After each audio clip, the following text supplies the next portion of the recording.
en defensa da sanidade pública levan anos denunciando o deterioro progresivo da saúde mental en Galicia.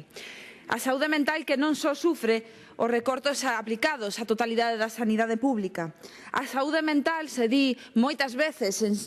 modo coloquial é a irmá pobre do resto do sistema. Sempre, en segundo lugar, á hora das prioridades do Goberno en materia sanidade. Teñen denunciado esta situación os colectivos en defensa da sanidade pública, o Movemento Galego de Saúde Mental, profesionais que traballan no noso sistema sanitario, o Colexio de Psicoloxía de Galicia, etcétera, etcétera, etcétera. E, evidentemente, parece que non só non se toma nota durante os últimos anos desta situación, sino que o deterioro franco da saúde mental en Galicia vai progresando a medida que pasa o tempo. Os acontecementos na unidade de hospitalización psiquiátrica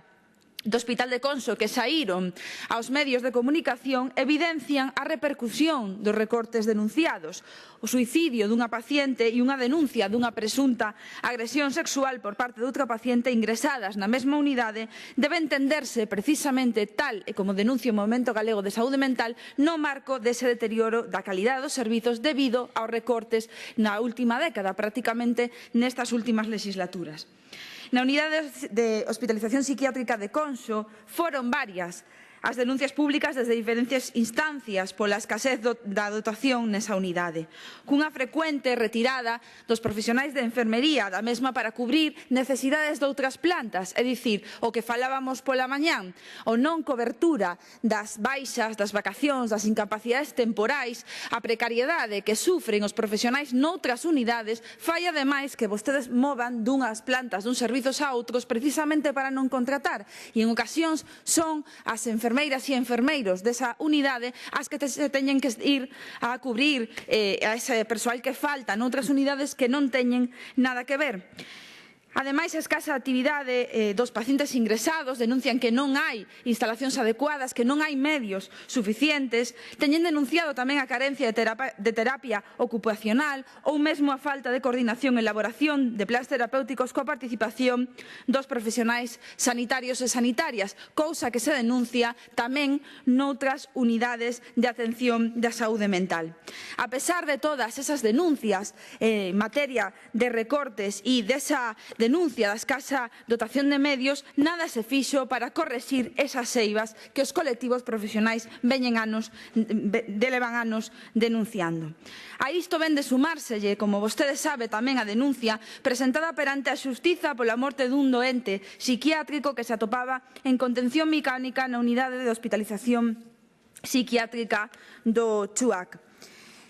Denuncian tamén os traballadores e as traballadoras que a situación nesta unidade ten sido tamén obxecto de múltiples reclamacións polas carencias sostidas no tempo e que conlevan danos importantes ao seu entender aos dereitos asistenciais dos pacientes da área de Coruña. Denuncian graves insuficiencias na dotación profesional, nas infraestructuras residenciais e no propio funcionamento, trasladando, igual que sucede en Compostela, que carecen de espacio suficiente para actividades comuns dos doentes, que a maior parte, ou polo menos a metade das habitacións non teñen nin tan siquiera baño para esas persoas que están ingresadas, que existe unha habitación para unha contención mecánica múltiple, entendemos que froito tamén relacionado con esa denuncia desa morte dese paciente, con 3 camas separadas por cortinas, que non se coñece o protocolo específico para indicación, que a unidade está infradotada de profesionais, que non hai colaboración cos profesionais para preparar a planificación de saúde mental, que ten que atender toda a unidade un só psiquiatra cun médico residente e que, ademais, hai ausencia evidente de profesionais máis de enfermería. Sobra dicir que, evidentemente, a Consellería de Sanidade tampouco se está esforzando en contratar profesionais especialistas en enfermería psiquiátrica. Trasládanos que son patentes as discriminacións que sofren eses pacientes psiquiátricos ingresados nesta unidade porque, ao non haber medios suficientes, nin materiais, nin humanos, obviamente non se pode proporcionar, aínda que así o quixeran os profesionais, a atención óptima para estas persoas. Obviamente, isto repercute nos dereitos das persoas enfermas ou das persoas que precisan atención á saúde mental. Este grupo pregúntase, polo tanto, que vai facer a Xunta de Galicia ante esta situación, porque, te repetimos, estes exemplos, que son probablemente os máis visibles porque son moi graves e porque saíron os medios de comunicación, non son os únicos casos e non son uns casos desgraciados e máis aillados, sino que están formando parte do marco de recortes e da falta de recursos que de maneira crónica está pendendo sobre a saúde mental. A ausencia de psicólogos e psicólogas na atención primaria que ten denunciado o propio colexio, pero tamén outros colectivos, as traslados das doentes e dos doentes que residían nos manicomios, esas residencias da terceira idade que ten sido froito de debate tamén nesta Cámara na pasada legislatura, ou mesmo eses centros que non contan unha atención especializada, ou mesmo a pensións cunha ausencia dun control e dun control especializado por parte de profesionais adecuados, a vulneración dos dereitos básicos nas urxencias pola insuficiencia de persoal axeitado para atender en moitos casos. Xa sabe vostede que eu traballei nas urxencias, era habitual que non houbese profesionais porque están localizados en moitas ocasións e había dificultades para atender as urxencias psiquiátricas, a ausencia de persoal suficiente especializado, a ausencia de contratación de enfermería especialista cando hai moita enfermería formada nese sentido, e unha situación na que, a pesar de que os suicidios duplican xa en Galicia a morte por accidentes de tráfico, aínda que é certo que afortunadamente baixaron un pouco no último dato da cifra do INE, pero siguen sendo altísimos, non está actualizado, non existe un plan actualizado de prevención, de atención ao suicidio. Un plan non só que se quede no papel, sino como reclaman os profesionais, un plan con recursos económicos, é dicir, que dote de medios e capacidade para prever unha situación que, dende logo, non só non desexable, sino moi preocupante. Tamén nos trasladan precisamente eses psicólogos, esas psicólogas, que en atención primaria de cada 3 consultas que se atenden polos profesionais da medicina, unha ten que ver cos desordes emocionais ou teñen unha componente psicolóxica, algo que ten evidenciado, ademais, ou que eles notan cando sempre que falan con nós e intento que con calquera outra persoa,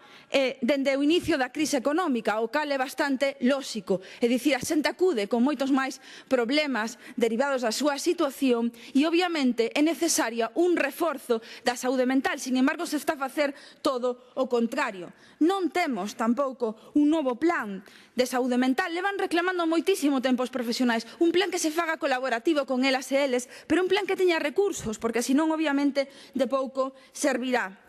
E, obviamente, unha denuncia que é continua é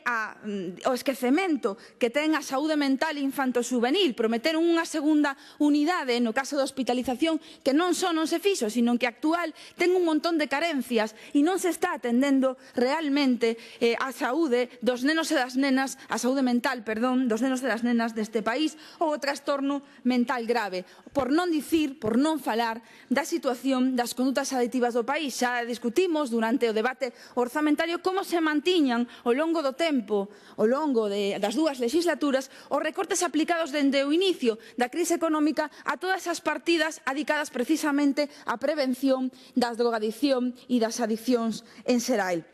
E, ademais, isto non se reflexaba, obviamente, nunha incorporación ou nunha, digamos, un paso desa atención ao Servizo Galego de Saúde, dese paso que debería facer atención ás condutas adictivas ao interior do propio Servizo Galego de Saúde, tal e como se ven reclamando dende fai moitísimos anos e que leva pendiente. Polo tanto, vou rematar xa. Ante todo isto e ante estas noticias que foron as que suscitaron esta interpelación, pero que engloban o deterioro todo da saúde mental no noso país, preguntámonos cal van ser as medidas inmediatas que vostedes pensan levar a cabo, se é que xa as iniciaron, para evitar a repetición de acontecementos de igual ou semellante índole. Se teñen vostedes elaborado un informe sobre a situación dos medios e recursos nestas unidades de psiquiatría, porque imagino